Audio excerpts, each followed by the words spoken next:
Hi, everybody. Hope you're all doing fine on this gloomy Thursday, but after all the sun, I'm kind of glad it's cooled down a little bit.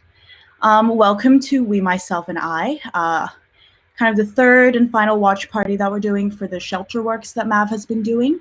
I'm really excited to be here. I'm Margot.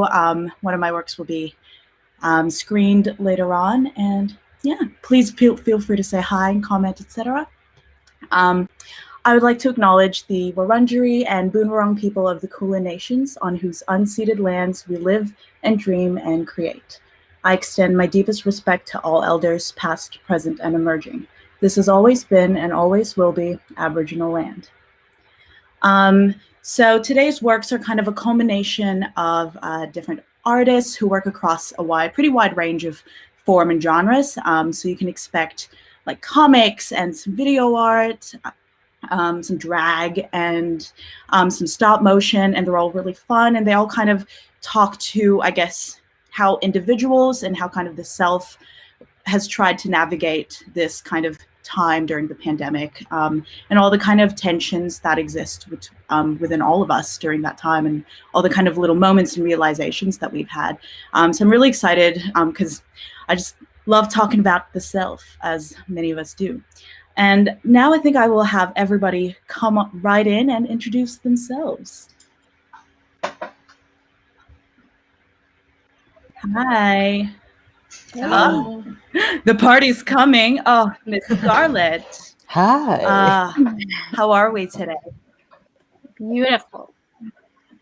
So Being good? Yeah.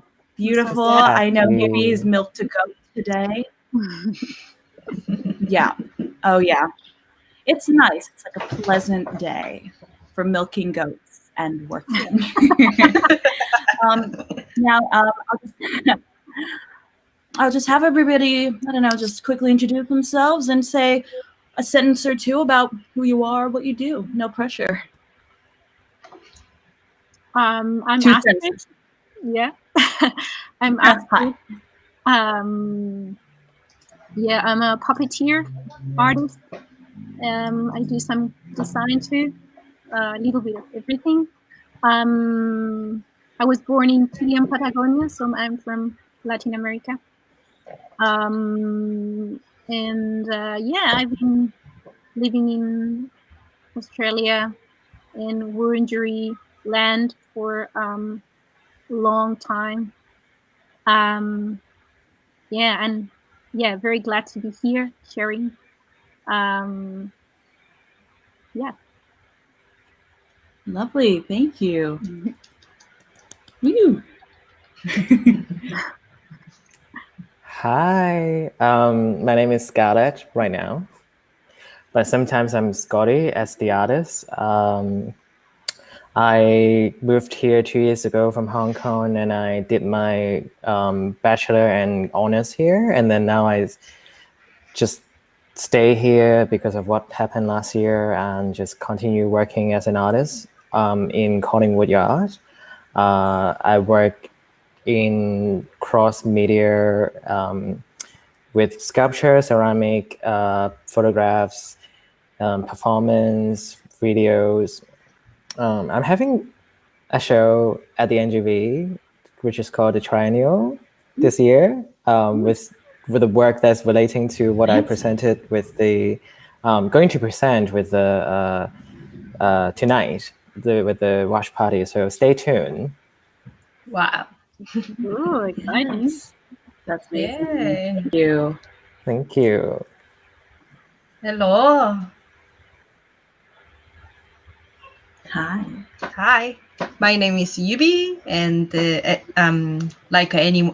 like the other artists, I do a lot of multi cross media artwork. But my predominant medium that I've been using was printmaking. That's what I studied, and then since then I have been doing like live art and participatory art, community art, and a little bit of puppetry as well.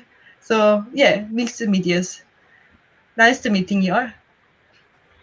Nice. Yeah, so glad to have everyone here. Mm. And hi, Meg. Thank you for commenting. If you're there, please send some life. Say hi. Send some emojis through out there in the live stream ether. I know we're across the platform, so hello, we see you. Say hi back. I'm Margot. I'm a writer and performer and media maker. Hi, Carly Rose. I currently am working as a social media manager during the day.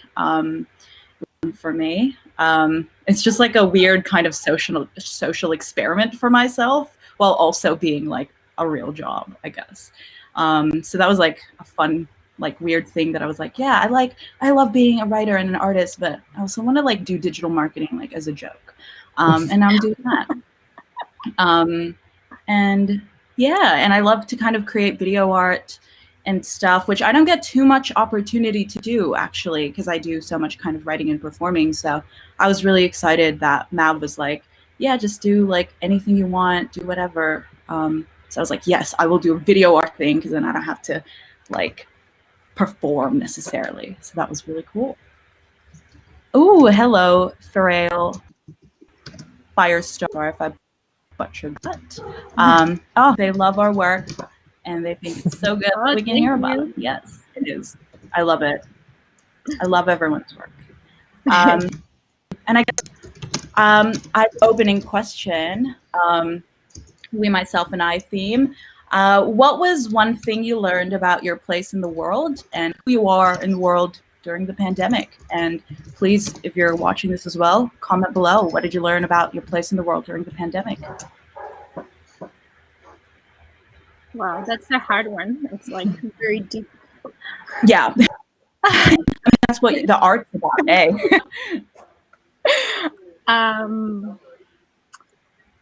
Yeah, well, I guess for me, I would say that maybe more than learn, I feel that it's been time for me to hold and embody much more appreciation for the land where I am. I feel that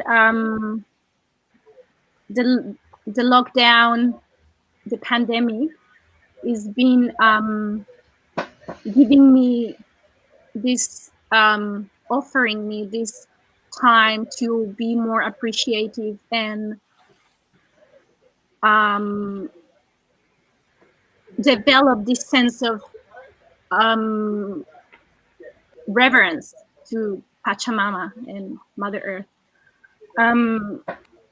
Yeah, I feel that this is like a time without time. So it's been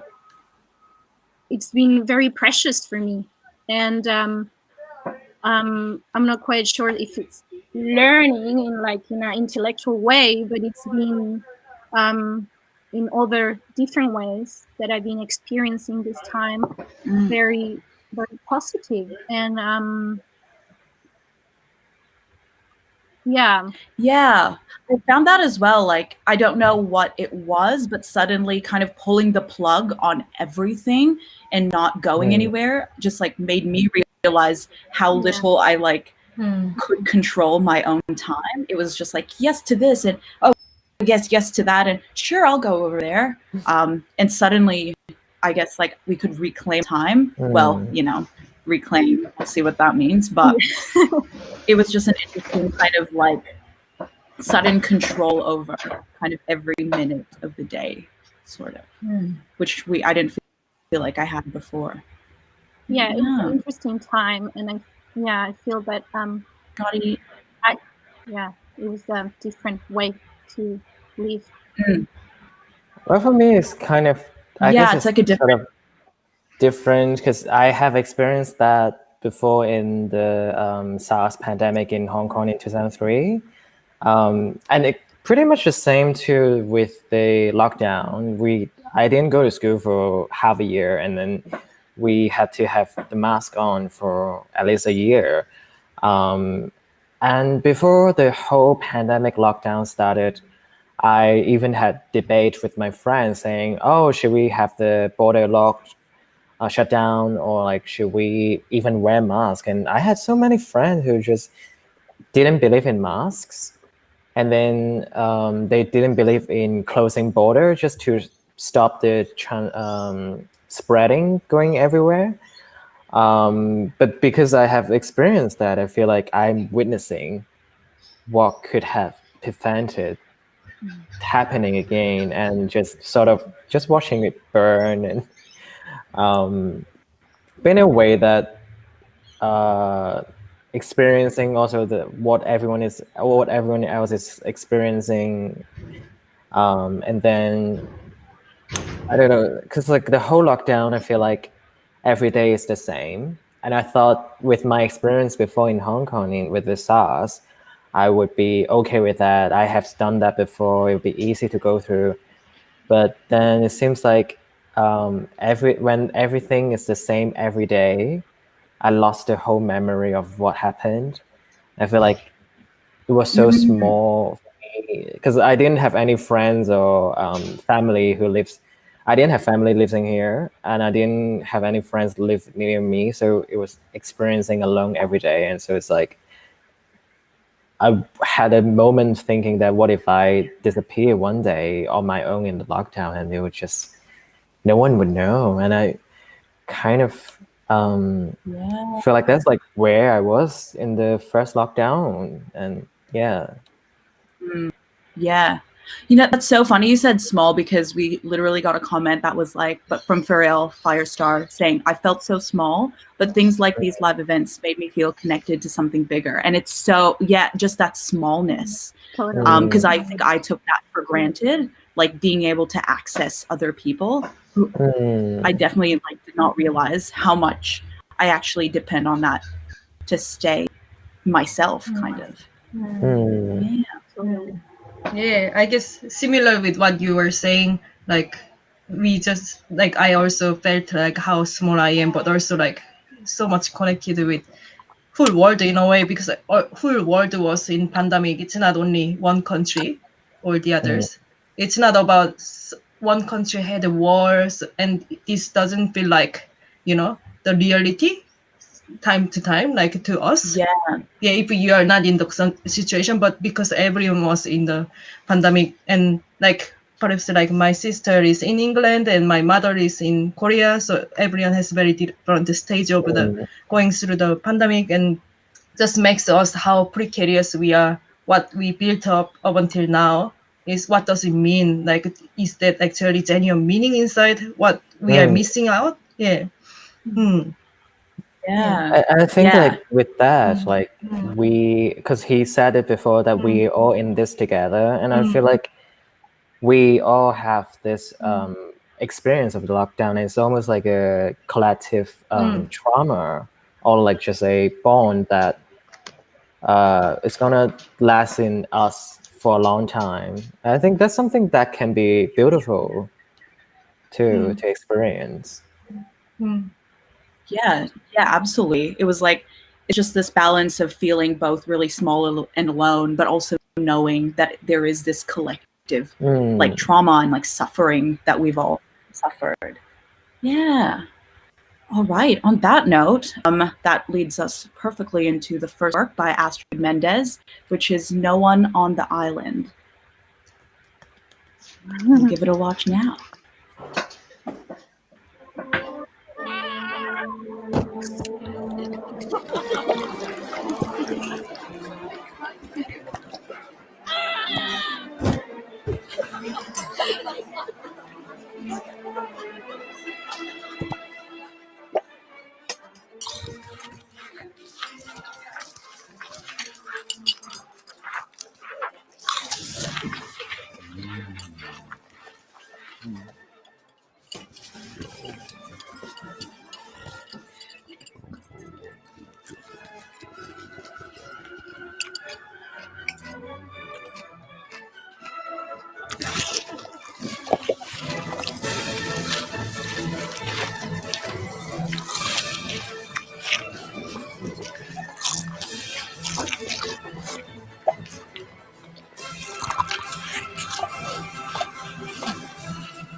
Hey, Astrid. Hello.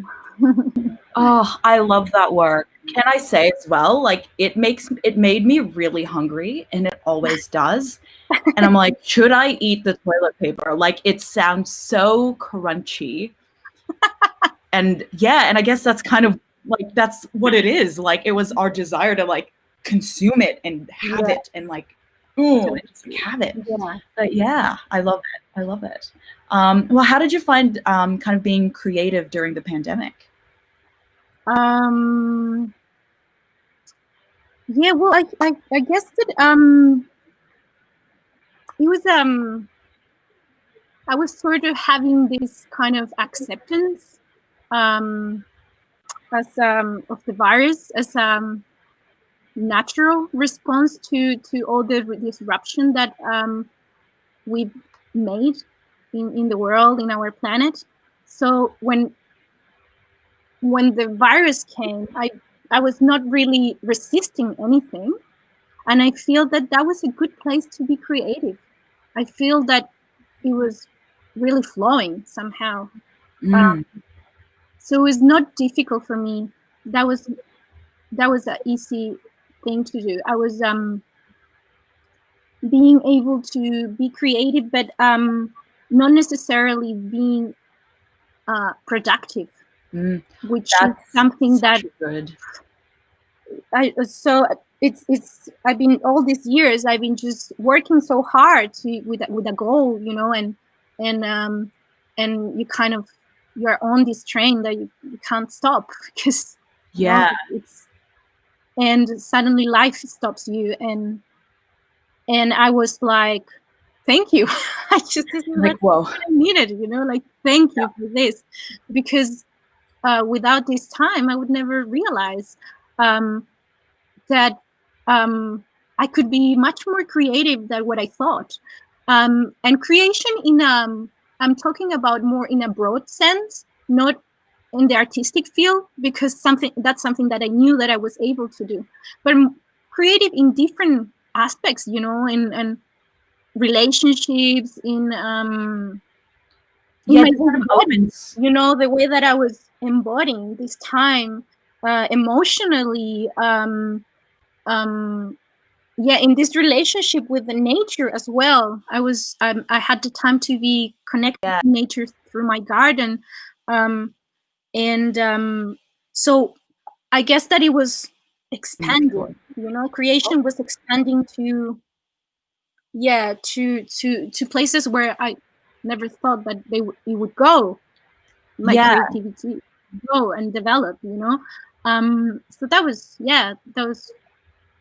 that's awesome. It's just such a, like, it breaks your own, like, pattern of thought and, like, your own habits, even like ones that you would never realize was a habit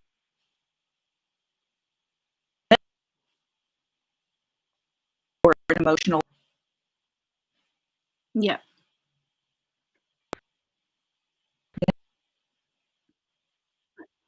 I miss that.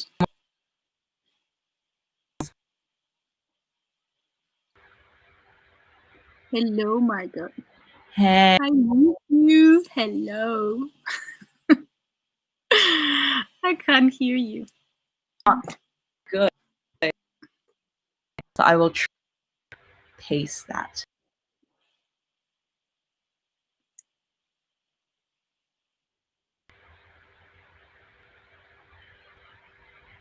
There's a little bit of this. Hey.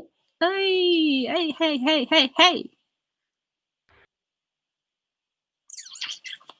Okay. Can you hear me well? Yeah. Oh. Yeah.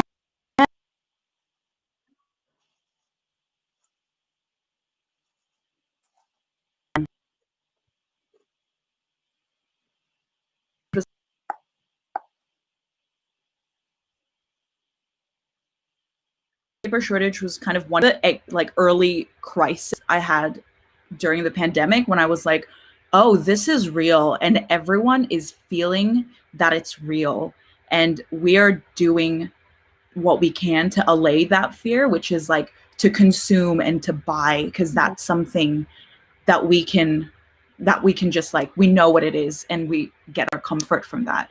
So, like, what was going through your mind when you were seeing that kind of all over the news? Did you kind of feel like you had to also get some extra toilet paper or some extra supplies just as a response to everything? Wow, yeah. I kind of I felt a little bit on that fear, but I don't watch news, so that's very good. Sanity. So I was a little bit late with the news. So when I got to the supermarket, there was no toilet paper. There was no rice. There was no. You're like, just what toilet happened? paper. It's like, what? And then I start to look at the news and realizing, watching these videos of people, you know, almost fighting for a toilet paper roll, and it was like, whoa! And I was laughing at the same time. It was just really, this was full of irony to me, and just I couldn't believe it was absurd. So I thought, wow, it's incredible how this simple toilet paper roll became a precious object, you know, and what was behind that. And yeah, the reason I'm watching this because I'm with the toilet. Oh my god, they feel like celebrities. Yeah. Whoa, the real life toilet eyes. Yeah. They're here. Talk like this. Oh yes. Okay. Yeah. No, I thought that was interesting because like, and the response like Woolies and Coles as well, that made me think, because I was like, oh yeah, like, oh god, like what if we can't have toilet paper? I should go buy some. But then their response was like, no, like there is more than enough for everyone if we just take what we need. And at the moment, the thing that's causing the problem is because everyone's taking way more than they need. And I was like, whoa. I was like, whoa, like this has been calculated. Like our community's needs have been calculated by these supermarkets. And we've disrupted that. And now we're screwed. But I was just like amazed by how quickly that kind of supply chain and like consuming chain could just be like broken so quickly. If like people act out of order. Yeah.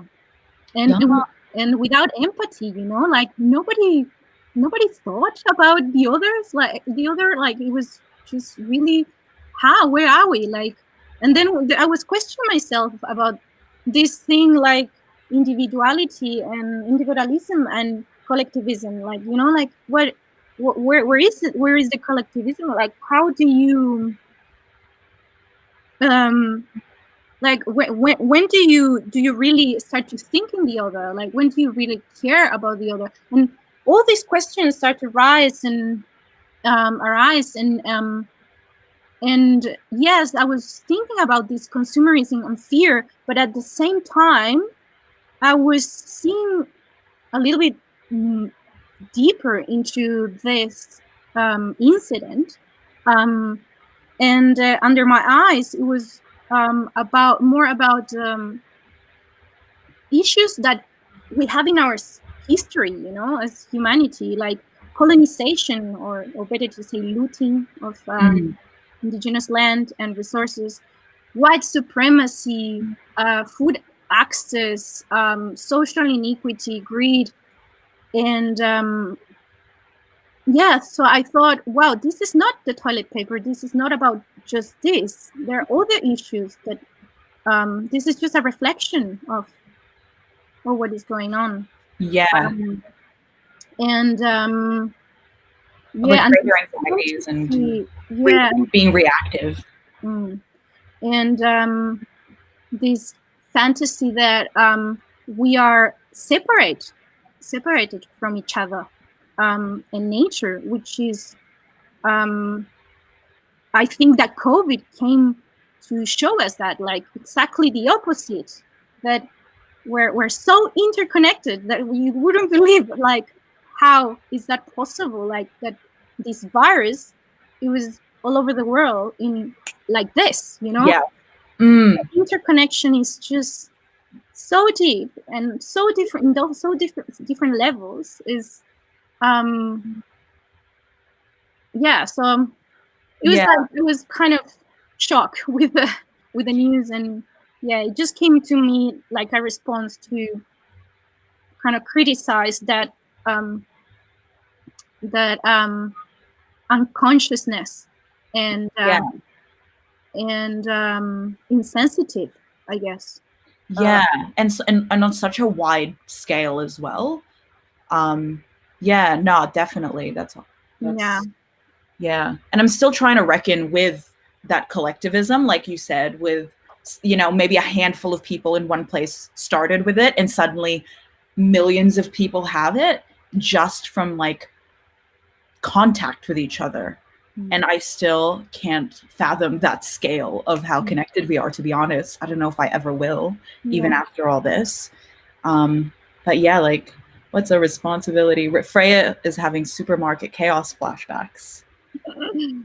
That was a weird one, because again, like, I saw it in the news and I saw it in like on social media, and then you see all that stuff all the time, like that kind of sensationalizing. And then when you actually go to the store and see everything is gone, it's like, wait, okay, this actually is affecting me and it's affecting everyone here. But yeah. Great. Yeah. Such a good work. Oh, Meg says her son was mesmerized by it. My son was mesmerized by that too. That's so cute.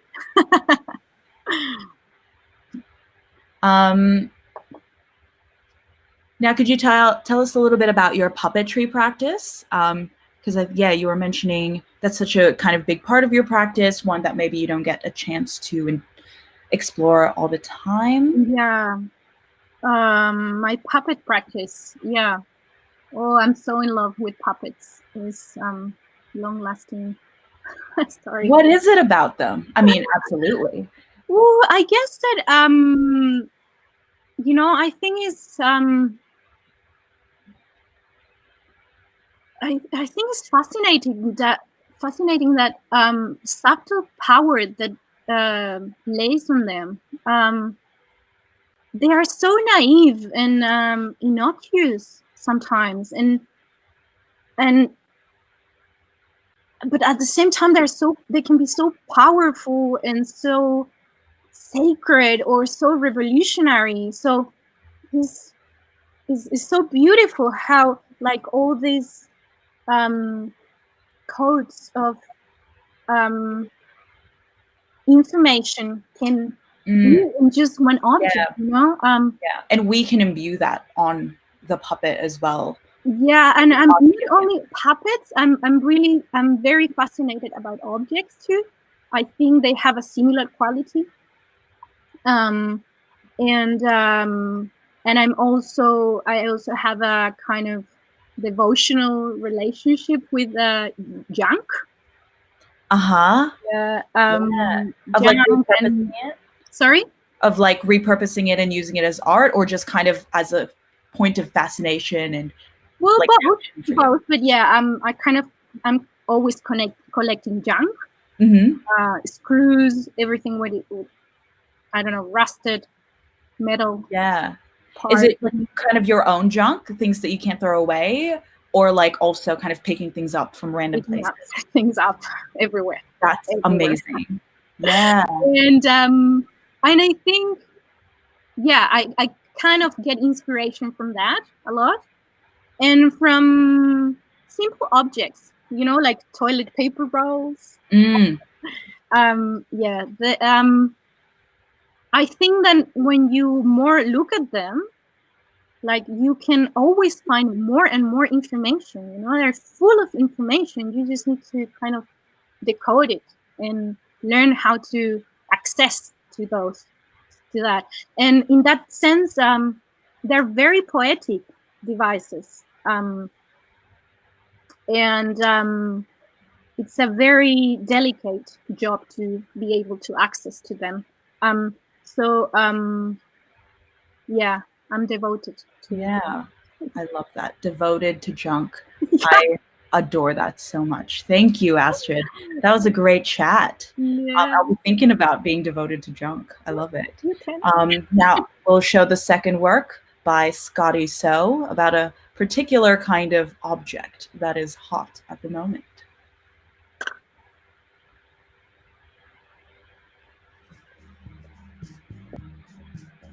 Hello. Today I'd like to talk to you about how to wear a non-medical mask, also known as fabric mask. Fabric masks can be used by the general public in areas where there are many people infected with COVID-19 in the community, and physical distancing of at least 1 meter cannot be achieved. There are a wide variety of fabric masks that can be handmade or purchased in a store. Place the mask on your face, covering your nose, mouth, and chin, making sure there are no gaps between your face and the mask. Do not touch the mask while wearing it to avoid contamination. If you accidentally do, clean your hands. Achoo! 个苏台。我并没有中伤风，也不是白雪公主老友记，为什么一天到晚打喷嚏？这事情太稀奇。啾，个苏台，难道有谁惦记我，在那里连名带姓把我踢？所以我一天到晚打喷嚏，打一个不停歇。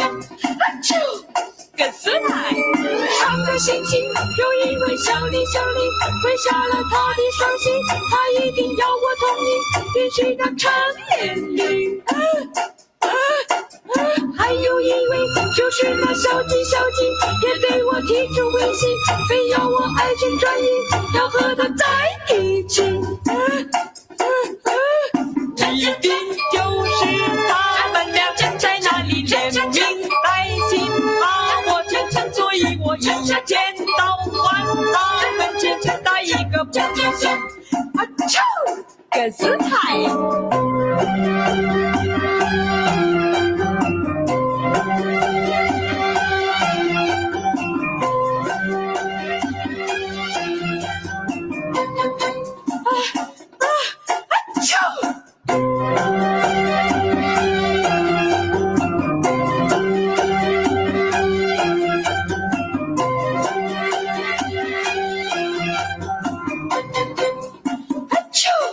个苏海，上个星期有一位小李跪下了他的双膝，他一定要我同意，必须得成年礼。还有一位就是那小鸡，也对我提出威胁，非要我爱情转移，要和他在一起。一定就是他们俩在那里连名带姓把我踢，所以我一天到晚打喷嚏，打一个不停歇。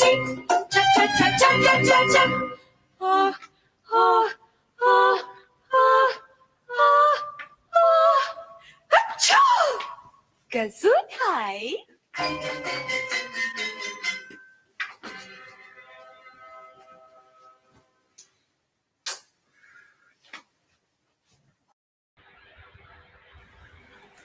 Yes. Hi. And the title of that work was Scotty So as Scarlett So, Hong Sun as Grace Chang, teaching you all about hygiene, which I love that title. You look beautiful. Thank you. Now? Now, always. And you're in your studio. That's very fancy. Yeah. Oh, it's just because I make really messy stuff. That's another some other practice of mine. And so I need to have a studio, and I do a lot of sculptural stuff. So that's something I need a space to just store things. Yeah, no, that's amazing. Working artists, get it. It was so hard for me to not to be able to come to the studio and work, and just right now it's just great. Yeah. Coming back here. Yeah. Oh, okay. Yeah. So I was gonna ask, like, how did you find being creative during the pandemic, but you didn't have access to your studio, which must have just been like sad. Well, it's good on one hand that I got the inspiration of with the whole pandemic, but then on the other hand, I couldn't get into the studio because I do a lot of sculpture. I do a lot of ceramic clay and stuff. I learned ceramic for the first in the first lockdown. Never done that before. Oh wow! And then made I made this. Yeah, that is amazing. That's gorgeous. This would be show at the NGV in a vitrine. Like, should I even touch it? I love it. Should you touch it? I don't think I'm allowed. But okay. I love that you learned how to do that during like during the first round, and then now it's going to be at the end. Because it's sort of like a really strange situation because I was binge watching the British TV show called, I think, The Great British Pottery Throwdown. It's sort of like the Bake Off. They just have a bunch of potters, ceramists, and they just compete each other. And I didn't really like ceramic that much before because I thought, oh, it's like very functional, and how do you define art and functional objects? But after watching how they do all the throwdown, and like, it's so much technique in there, so many experiment, and like, you never know what you're gonna expect after the firing. And I was so fascinated by it. So I thought, because the casting of ceramic is quite similar to sculpture, and I actually was sculpture based. And I just learned how to do the casting, the slip cast of ceramic on YouTube, and order the materials online, and they move it from like somewhere in Dandelion and then to my place. And I was doing the ceramic at home, which was so bad for my health. The fumes. The dust is more I didn't fire at my place, but it was more the dust that actually, it gives you hay fever and then it really hurts your lung. Yeah. I didn't know that before, and my place is all carpet. So it's like really bad. Oh God. But I got to like experiment with ceramic and really love this material so much. And I started doing this whole collection of ceramic masks in the first lockdown. But then a lot of the things that happen creatively that in this lockdown, I have to really restrict it within the space I could only access, which is my place. I made, so for example, the dress that I made in the video, like I did it all in the lockdown. Oh, amazing. I was like, I've had this fabric, always have this fabric that has the blue and then the Chinese pattern of it, Oriental it is. But I never get a chance to make anything out of it. But then the lockdown became the time that, oh, you can do something that you have been planning to do, but you never had a chance, or never had the time to do it. And because I was stopped from everything else to like everyone, so I had the time to start doing all these projects that I never get a chance to do, and just make that whole look. I thought, oh, there's a commission thing to do, and so yeah, you're like, I want to do that video, and I did it in my bedroom. Yeah. Oh, I love that.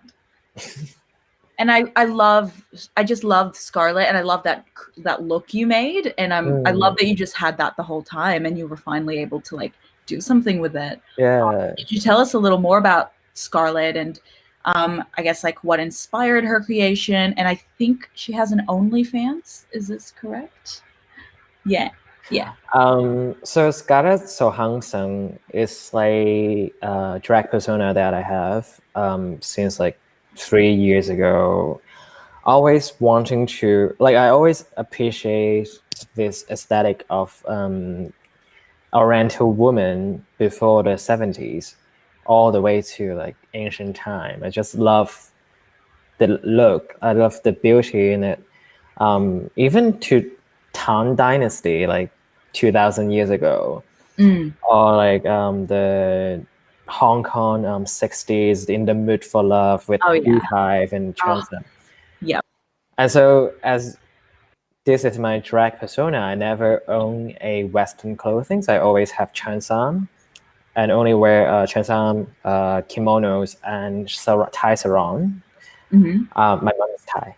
Anyway, so it's kind of like all this sort of beauty that I always want to achieve, but then like my friends or my mom would never really go full on glam or let me just play with their hair.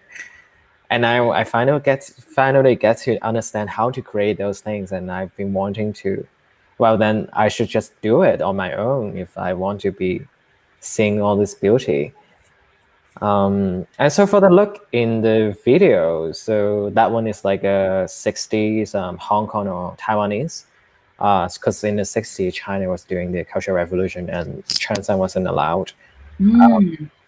But that song that she sang was in the 60s, and so I wanted to do something sort of like related to that era with that whole silhouette.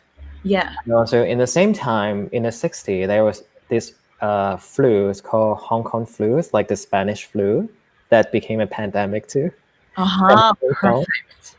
And so it's sort of like, Synergy yeah, and the song itself, like song. Gesundheit. So funny. Gesundheit is, you say it in Germany. It's a German word that it's kind of like bless you, if someone sneezes. Mm-hmm. And the meaning of that song is basically because there's a myth that if someone talk bad thing about you behind your back, or like if someone's have a crush on you, you sneeze. Oh, I don't know that. So it's kind of like that whole like sneezing, and then what if he has a crush on me? But it's a cover of a Western song, which I think is about flu. This obsession with flu, the historical obsession with flu, and it's like a cha-cha song, and so I just love that song so much. I love the singer Grace Chen, so much, and so I just thought that sort of connection with the Taiwan and the WHO would be such a good way to present something, sort of criticizing what's going on. Just on Monday, they had WHO had a meeting of like the about the pandemic, and Taiwan wasn't invited, even they had 200 days of COVID-19 free. Mm-hmm. And that's just like a political. It's just like a political. Yeah. I can't say too much now because. Yeah. Okay. Wink. Wink. Yeah, that's really interesting. Yeah. Okay. Meg wants to know if you make your own costumes. I made. Now that I made more, like I kind of made at least half of my clothing. I can show you. I've got some here. Can I show you? You make your own masks? Oh yeah. So this one, these are gonna be in the NGV, but then so this one I made the whole set with the gloves too. And then this one also gonna be in the NGV. So this is one of my COVID project. I made the Chain Dynasty robe with the matching mask. Ah. And also this with so this is also like related to, wow. Thank you. This is a clothing from the 1895 relating to the third bubonic plague that happened in the Canton region and the Hong Kong region. Mm-hmm. So it's kind of like the whole project is relating to the mask, the myth of mask, like how people just have all this idea of how mask would kill you somehow instead of, I don't know, instead of like bizarre. Yeah. People have such a heated like relationship with them, and like since you made the video, the masks the masks weren't kind of mandatory at the time, but now it's kind of just everywhere. Oh, this one is Spanish flu with some. I got this fabric that's a ripoff of Chanel. We stan. So I made all these dresses and masks. For this project. I'd love to think that like that will appear on like an Instagram of someone from the time, of like a wealthy person from someone at the time. Because like Spanish flu. Oh. I actually did a project from last year that I started putting more photograph on Wikipedia, because my approach to Scarlett is that I really want the or authentic aesthetic of the past. Like I really want to go as much, like for example, this hat that I just bought today. The way to wear a hat like this in the 60s, a pillbox hat, you have to wear it so much lower. Like I really want these details, and so when I crave for these details, I realized that if I put the picture of me on Wikipedia, people would believe in it.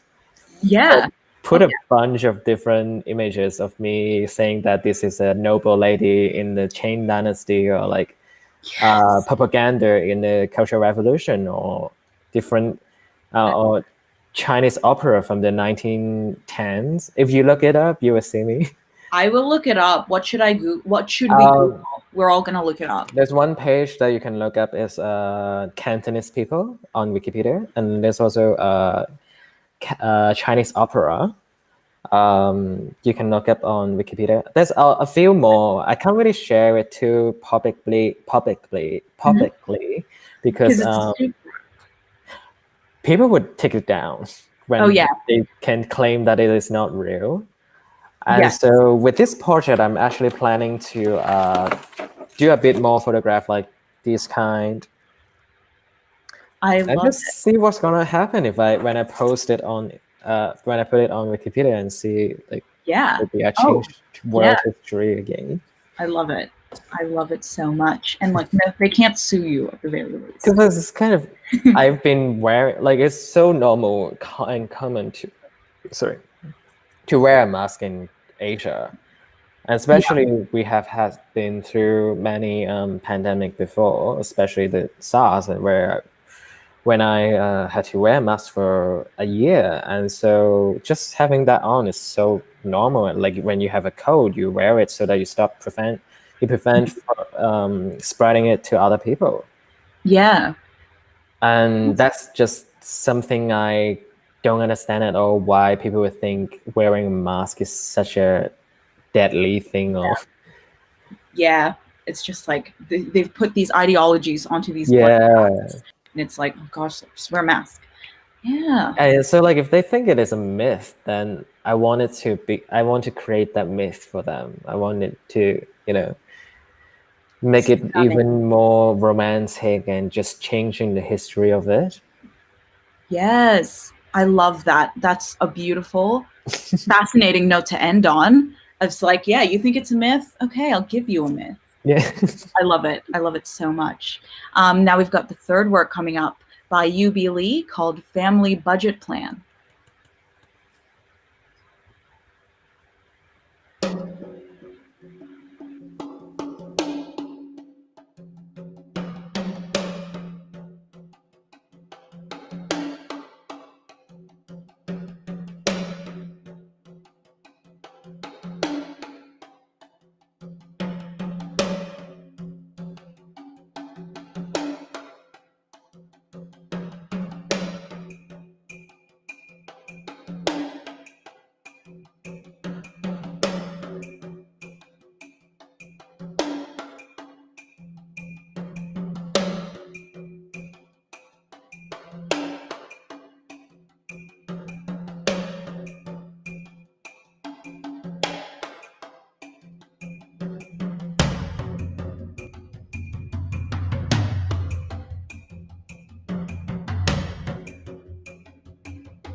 Hi, Youbi. Hello. I How are love you? that work. I'm good. How are you? Thank you. Yeah, I love that work, and I love that kind of that slide when the color hits, and it's kind of like a really shaky image, and it kind of like hurts your eyes a little bit, and it's just like the fury of like this parent, and you're like, oh my god, like I can feel it. And yeah, that was just like my like first kind of where it kind of really hit me the first time I viewed your work, and yeah, I love it. Thank you. Now, how did you find trying to be creative during the pandemic? So I found that was at first a bit challenging, like everyone else probably. I've been doing a lot of different project art last few years, including live project and performance and like installation, and it's really like about connecting with others, audiences. So when everything has been cancelled, like every other artist is, I got a little bit of shocked, but then like at the end of the day, as artists, you don't have actually the promised land in general. Like your work can be like up and down, and your schedule can be like changed radically. That's in a way a bit of normal. So it was very good for me that okay, what I can do at the moment, what I really wanted to do for a long time was actually drawing comic art. So I haven't done that for a while, and also this is first piece pretty much drawn with the digital format. So it has a little bit of a love kind of feeling to me. But it was so good to practice and study what it was about. Yeah, it's good that kind of like you finally had this opportunity to kind of devote some more time to this, to like the comics and this practice that you've kind of haven't had too much opportunity to do. Yeah, I love that. And I love like the progression of the comic from the black and white to the color, and like the colors are so bold and like kind of fluorescent at times even, and I just like love the colors that you've used. And I think the catalyst for the color in the work is kind of this strong burst of emotion from the parent. So I guess how did the emotional truths of the story that you'd created and like the characters you created, how did that inform the choices in your work? So the reason of why I choose the as kind of family as a big storyline is I thought about who would be one of like most frustrated in this circumstance in the lockdown was probably maybe single mother who might doing homeschooling. That's how I imagined, and maybe this family might be good subjected to it. And then the main character, she is like such planning person and always planning ahead about her budget and her like lifestyle and kids and everything. And then when lockdown happened, everything get cancelled. They had to be at home all together. And in a way, it's hard time, but also in the other hand, the characteristics, they haven't really get together each other. So when they started actually unfolding these frustrations and emotions, they actually find some like start point of the real communication instead than being separated. Yeah. And No, that's interesting. I hadn't thought of, I don't think I've thought of that. Of like that fury was also kind of like the catalyst for them actually talking and kind of listening to each other and spending some time to understand where the other person's coming from. But also the other half of the colored part, because this comic doesn't have exactly dialogue, so audience can imagine whether that could be imagination of the mother or it could actually happen in the real life. So depending on the person who reading, they can like maybe this is some sort of like fantasy that mother feels like, oh, I just wanted to shave and I'm just going to shave, and then through the drawn out of the word, or it could be actually really happened. Yeah, I mean, there's that gorgeous image of the plant in the drone, which I found like really beautiful, of just, I guess, like combining, I don't know, like something natural with something like a kind of futuristic kind of tech and using that as a kind of thing that you can use to connect with other people in the community. Yeah. And I love that image of like all the different kind of windows and all the different colors showing kind of all these domestic worlds that are kind of separate from like separate to each other, but still, you know, essentially in the same building, and like everyone's kind of going through their own thing. And Meg says they have mom friends who can relate deeply to this work. And working from home has definitely blurred the boundaries between the professional and the personal life and the self, and kind of, you know, maybe like your artist self and your professional self has suddenly had to kind of do that at home, where maybe your kids can see your other self who's not necessarily like the parent all the time. Could you talk about, I guess, navigating your way through that? What your feelings were, and maybe even how you tried to find that balance that was able to work for you. So I personally have a 2-year-old baby. Oh, wow. Yeah, so she's very cute. Still young. Yeah. But it's a lot of work, obviously, like many people knows, because it's not only about you, but you have to take care of your family and take care of the kids. So it's hard work. But so since she born, she was actually joining like performance and live art with me. So I try to actually include my family as much as I can into my artistic practice, because I believe that life and the art goes together, not separate. And that's the one of goal for me. Yeah.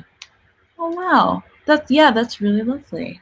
And well, I guess like community collaboration is another part of your arts practice. And I see that you've worked with so many communities, quite a few organizations across different arts projects. Could you kind of speak more about your community practice and maybe how it shifted over the last few months? Yeah. So over the years, since I arrived from South Korea to Australia, I've been facilitating quite a few community art, including, if I can just name it, like some community project with 100 people who seeking asylum, and some like live art installation like called Asian Grocery, which is mimicking Asian grocery store. I saw that. Yeah, that's right. That was in the Mapping Melbourne too one time. Yeah, I love it. And so like throughout all the like festivals and different communities, it was really nice to having, how you say, other people involved to the art piece, because that just changes your artwork.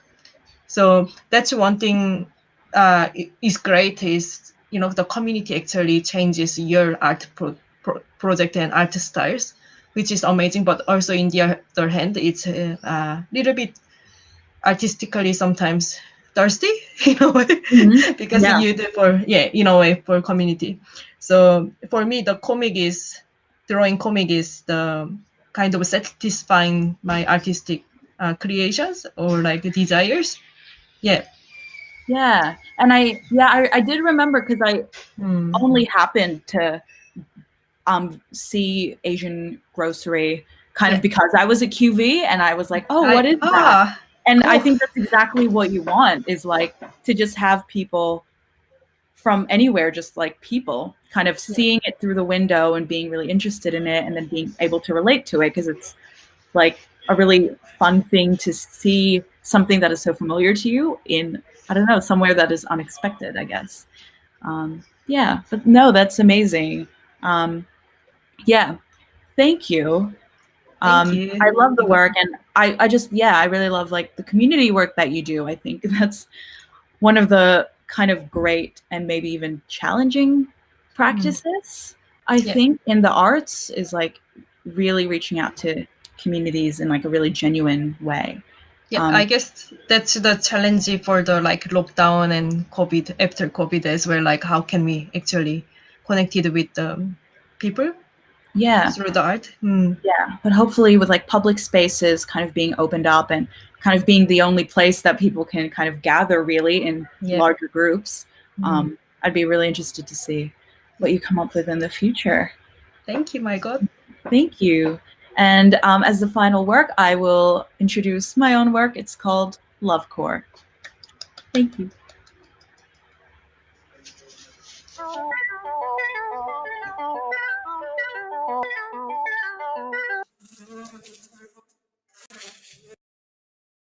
I miss looking cute.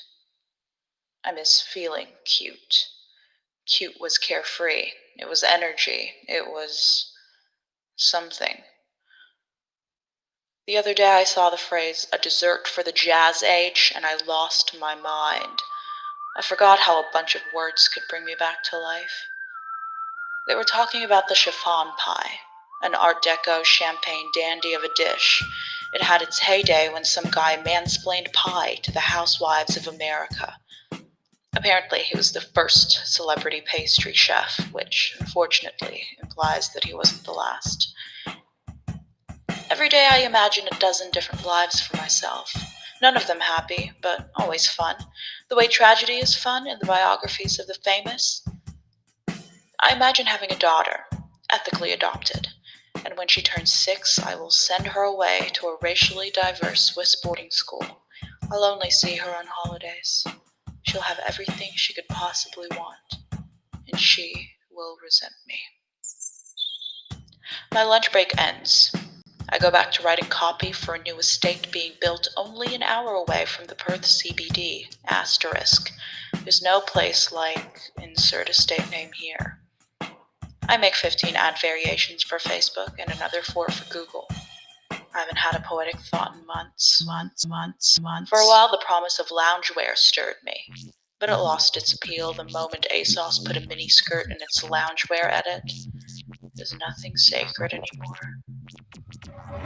I thought I was stable until I bought a $400 work-from-home desk from Koala. No tools needed and only 4 minutes to assemble. I own no tools and have no time. It's romantic being catered to like this. Every postal worker is my long-lost love.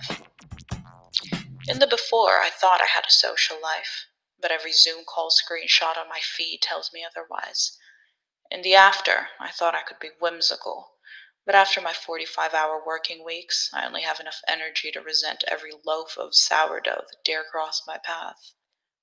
I keep seeing people loving themselves, that cute selfie, cute outfit, anything to distract from unemployment kind of love. Of course, I'm jealous. What do I get?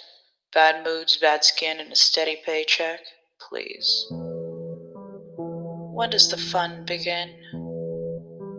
I've never felt so grown up in my life.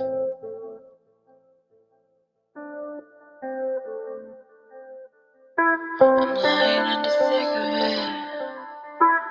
Body's moving way too slow. Everybody's going somewhere, a place everyone seems to know. I'm feeling fucking sick of it. All my love is running low. Everybody's going somewhere where only good people go. I just wanna be onto something. I just wanna be onto something. I just wanna be onto something. I just wanna be onto something. I just wanna be onto something. I just wanna be onto something.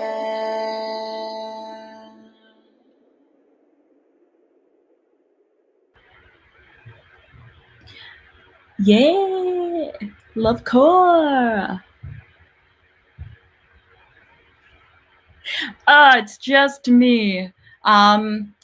Yes, well, Lovecore was a response to, well, first, like, I guess Lovecore is defined in the aesthetics wiki. It's like an aesthetic as kind of like this uber tender, almost performative kind of vintage 1950s Valentine, hearts, Cupid, candy hearts, which is like those little lollies that have like, I love you in it and stuff. And I was just really fascinated by that because during the height of the, I guess, restrictions, which was kind of the first round of lockdown, which was when everyone was kind of at the height of, oh my God, like I have to make sourdough and I have to love myself and I have to self-care and I have to do this and this and this. And I was like, oh my God, like I cannot even do that. Like I have no energy. I am still like working full time at home. So not only am I like no longer surrounded by other people, like my colleagues in the office, I'm like I'm like in my room, just being really sad and just not, I just like did not have energy to do any of that. Not a single loaf of bread was baked during the duration of this pandemic. And so when this opportunity came up, I was like, Margot, like I need to like make something about like home and like something like really like, oh, like something kind of lovely. And I was like, okay, I like could not even fake it. I was like, you know what? I'm just gonna have to make a work about how done I am about myself and how repleted my energy was and how dead I was behind the eyes, just sitting in front of a computer for like 8 or 9 hours a day, like doing God knows what. And I just like, I feel like everything was just like sucked out of me. And I was like, I don't know. And then there's that like visual element of all the pinks and all the reds. And I was like, oh, I guess I'll do something with that because everyone was kind of doing it on Instagram. So I was like, oh, I kind of want to do that, but also like I really don't feel that way at the moment. So I'll just do it as a joke, which is how I do most things, as a joke. So that's kind of why, I guess that's the kind of the concept for Lovecore. And yeah, and I used a lot of kind of found footage and GIFs and I don't know, and just like music and stuff, and just like, is that everything? Yeah, like screenshots and stuff.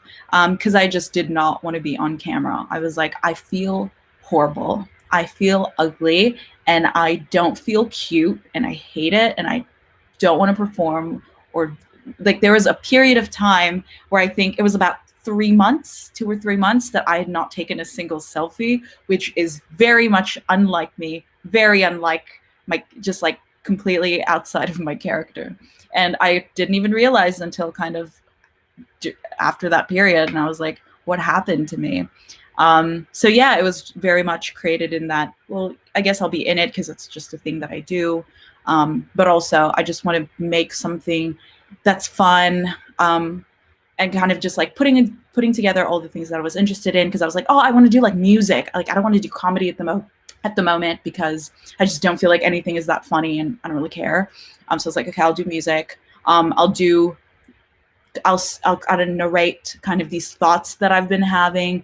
I think a lot of the lines I say are like tweets that I'd never published, but I was like, oh, I want to put these in something because they're like kind of fun little bon mots, I guess. I don't know if I use that right.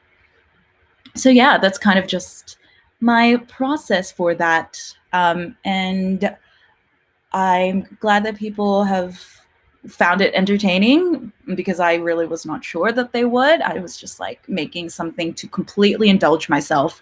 So I was like, I'm not making art for any reason other than myself at the moment, because I just like don't even want to. Like, so yeah, that's kind of just my process, was just indulging, performative blasé, and just putting different things together. Yeah. Okay. I will now bring everybody back on.